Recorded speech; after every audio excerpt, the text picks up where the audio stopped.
नमस्कार. आज आपण ज्ञानेश्वरीच्या 6व्या अध्यायात म्हणजे ध्यानयोगात जरा डोकावून पाहणार आहोत. हो. आणि त्यातल्या काही निवडक ओव्यांच्या आधारावर खरा योगी म्हणजे नक्की कोण हे समजून घेण्याचा प्रयत्न करूया. अगदी.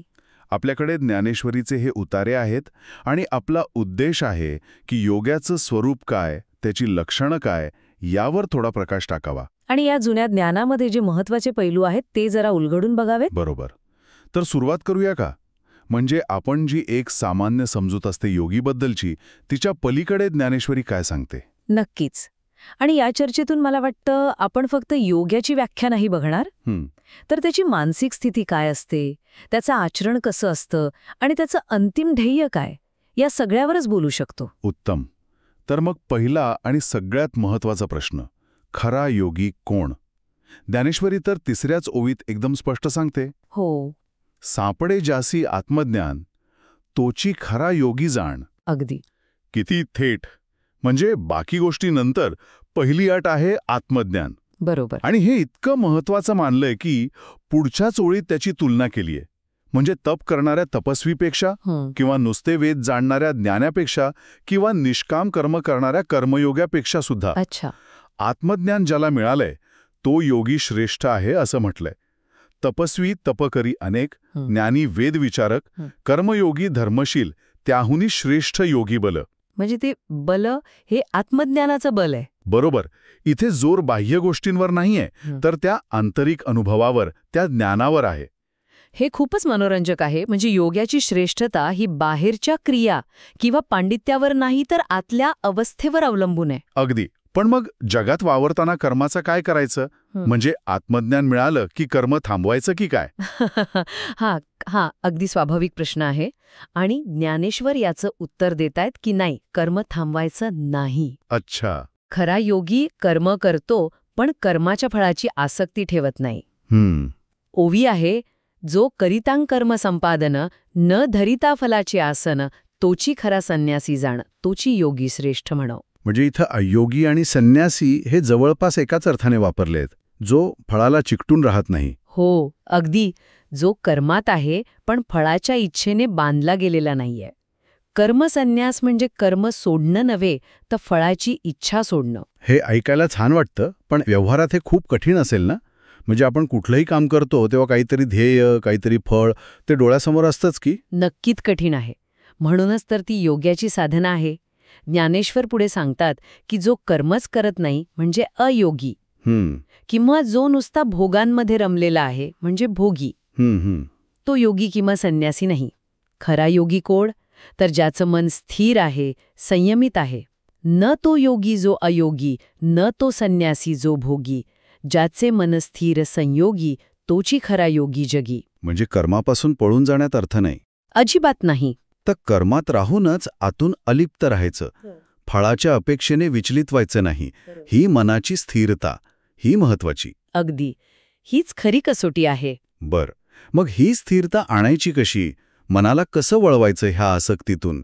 इथं मग तो इंद्रिय निग्रहाचा मुद्दा येतो का? बरोबर पकडलं. अगदी. आत्मज्ञान आणि निष्काम कर्म यांना जोडणारा पूलच आहे हा. इंद्रियांवर आणि मनावर ताबा मिळवणं. ज्ञानेश्वरी म्हणते, आपुली इंद्रिये जिंकुनी मन लाविता आत्म्यापाशी. ही खरी योग साधना आहे. म्हणजे इंद्रियांना त्यांच्या विषयांकडे, बाहेरच्या गोष्टींकडे धावण्यापासून थांबवायचं. हो. आणि मनाला आत वळवायचं, आत्मस्वरूपावर स्थिर करायचं.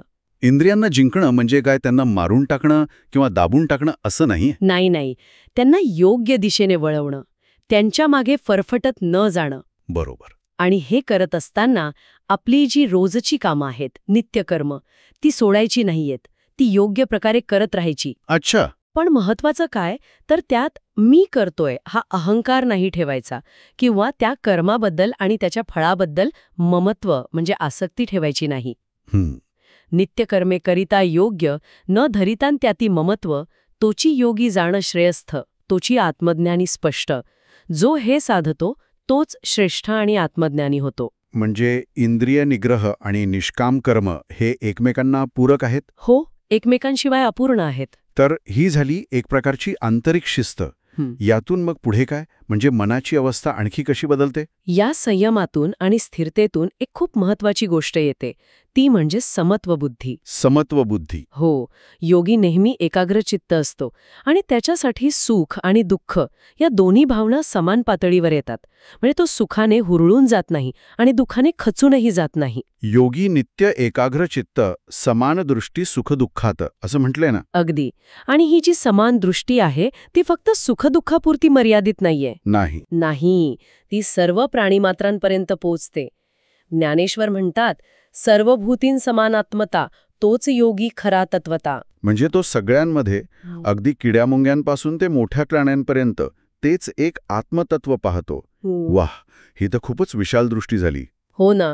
आणि याच दृष्टीमुळे त्याच्या आत एक प्रकारची शांतता येते. कारण जेव्हा तो सगळ्यांमध्ये एकच तत्व पाहतो तेव्हा त्याच्या मनात हा माझा, तो परका, हा आवडता, तो नावडता असे भेद राहत नाहीत. जासी प्रिय न अप्रिय, जासी समभाव सुख दुःख असं म्हटलंय. आणि याचा परिणाम तर त्याचे हृदय सदोदित, शांत, निर्मळ, स्थिरचित्त. म्हणजे बाहेर जगात कितीही गोंधळ असो, आतून तो शांत, निर्मळ आणि स्थिर असतो. ही जी अविचल शांतता आहे ना, हे योग्याचं खूप मोठं लक्षण आहे. खरंय. हे सगळं ऐकताना एक खूप आदर्श चित्र उभं राहते. पण ही जी आंतरिक स्थिती आहे ती साधण्यासाठी काही बाहेरच्या आचरणाचे नियम किंवा काही सवयी त्या पण महत्वाच्या आहेत का? म्हणजे ही झाली मनाची तयारी, पण रोजच्या जगण्यात काय? नक्कीच आहेत. ज्ञानेश्वर फक्त तात्विक किंवा मानसिक गोष्टी सांगून थांबत नाहीत. ते अगदी व्यावहारिक मार्गदर्शन पण करतात. उदाहरणार्थ आहार. योग्याच्या आचरणात आहाराला खूप महत्त्व दिलंय. म्हटलंय, जेणेकरिता नित्य आहार, मिताहार करावा शुद्ध. मिताहार म्हणजे मोजका आहार आणि शुद्ध. हो, मोजका आणि सात्विक, शुद्ध. आणि किती मोजका हेही पुढे स्पष्ट केलंय. कसं? न अतिभोजन, न उपवास, न अतिनिद्रा, न अतिजागरण. म्हणजे खूप जास्त खाणं किंवा अगदीच उपासमार करणं दोन्ही टाळायचं. अच्छा. तसंच खूप जास्त झोपणं किंवा सतत जागरण करणं हे पण टाळायचं. म्हणजे संतुलन साधायचंय. कोणत्याही टोकाला जायचं नाही. बरोबर. कोणत्याही गोष्टीचा अतिरेक योगमार्गात अडथळा आणतो. अगदी साधी गोष्ट वाटते पण खूप महत्वाची आहे. आहाराचं झालं, झोपेचं झालं आणि योगाभ्यासासाठी बसायची जी जागा असते म्हणजे आसन, त्याबद्दल काही सांगितलंय का? हो, आसनाबद्दल पण मार्गदर्शन आहे. आसन स्थिर करी पवित्र, एकांत स्थळी सुखासन. म्हणजे आसन कसं असावं? स्थिर असावं, पवित्र जागे असावं, एकांतात असावं, जिथे गडबड गोंधळ नसेल, आणि सुखकर असावं, म्हणजे शरीराला त्रास न होता आरामात बसता येईल असं. आणि अशा आसनावर बसून मग काय करायचं? तिथे बसून मग मुख्य साधना करायची आहे. मन एकाग्र करी चित्त, योगाभ्यास करी अविरत. म्हणजे मन एकाग्र करायचं आणि अविरतपणे, न थांबता.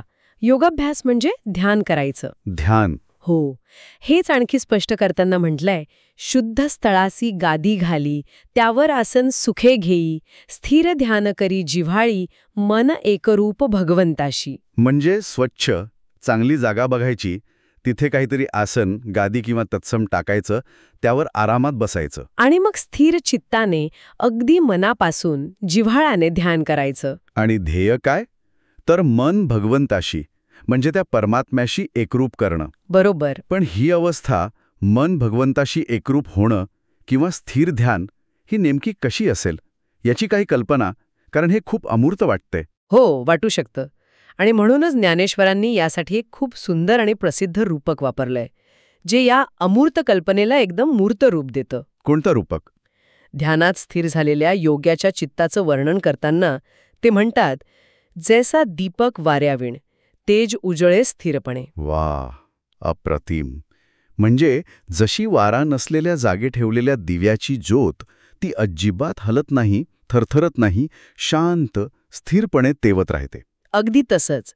ज्ञानेश्वर पुढे म्हणतात, तसा योगी ध्यानप्रवीण, भगवंताशी एकरूप. म्हणजे जशी ती निश्चल ज्योत, तसाच ध्यानात प्रवीण झालेला योगी परमात्म्यात आत्मस्वरूपात स्थिर आणि एकरूप झालेला असतो. हो, त्याचं चित्त बाहेरच्या कुठल्याही विचाराने, कुठल्याही वासनेने कंप पावत नाही. तिथे द्वैत संपून जातं, फक्त एकरूपता उरते.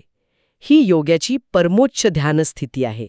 तर आजच्या या आपल्या चर्चेतून ज्ञानेश्वरीमधल्या खऱ्या योगीचं एक खूप सखोल चित्र आपल्यासमोर उभं राहिलं असं वाटतं. हो. आणि हे फक्त बाहेरचा वेश किंवा कर्मकांड किंवा आसनं करणं एवढ्यापुरतं मर्यादित नक्कीच नाहीये. अजिबात नाही.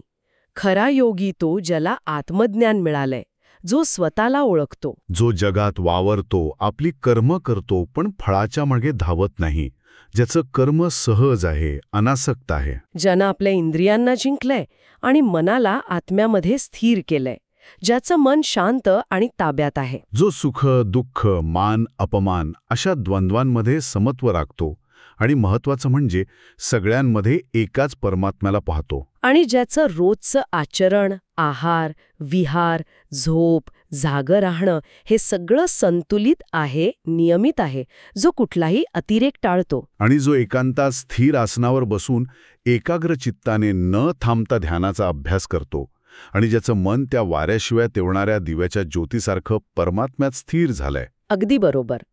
या सगळ्या चर्चेतून एक विचार मनात येतो. ज्ञानेश्वरीत वर्णन केलेली ही योग्याची अवस्था आहे. भगवंताशी एकरूप होणं ही आंतरिक शांतीची आणि जोडलेपणाची एक सर्वोच्च पातळी आहे. कदाचित हे ध्येय आपल्याला खूप दूरचं, खूप मोठं वाटू शकतं. हो, वाटू शकतं. पण त्यातले काही छोटे साधे सिद्धांत, अगदी साधं उदाहरण म्हणजे माफक आणि शुद्ध आहार घेणं, किंवा दिवसातून फक्त काही मिनिटं का होईना शांत बसून आपल्याच मनाकडे बघण्याचा प्रयत्न करणं. साक्षी भावाने. हो, इतकं जरी आपण आपल्या रोजच्या धावपळीच्या आयुष्यात आणण्याचा प्रयत्न केला तर आपल्या अनुभवावर, आपल्या मानसिक शांततेवर त्याचा काय परिणाम होऊ शकेल याचा विचार करायला नक्कीच वाव आहे. खरंय. कदाचित हाच या प्राचीन ज्ञानाचा आजच्या काळातला अर्थ असू शकेल.